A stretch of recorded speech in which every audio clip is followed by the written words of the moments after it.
Верш Уладзіміра Караткевіча «Слова беларускай бярозы».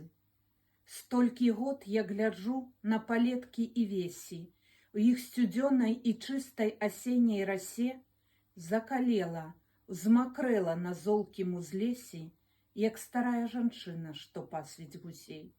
Валасы мае чэша вятрыска і трусіць, а ў халодных травах туды і сюды валуны на пашы, як белыя гусі, што гані не гані, а не ідуць да вады.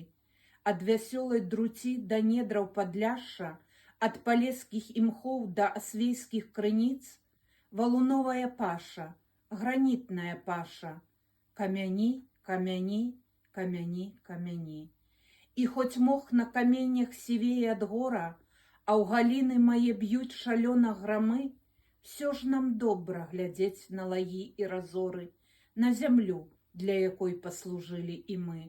Бо тады, калі праўду хацелі павесіць, а над хатамі куршыўся змей агнявы, мы хавалі людзей на падбегах да лесу, я і гусі мае сярод стылай травы. Людзі краю майго, мы зрадніліся з вамі, куля ў кожнага з вас наша сэрца праб'е, бо з адзіным вы сэрцам, адвечным, як камень, і пяшчотным, як добрыя косы мае.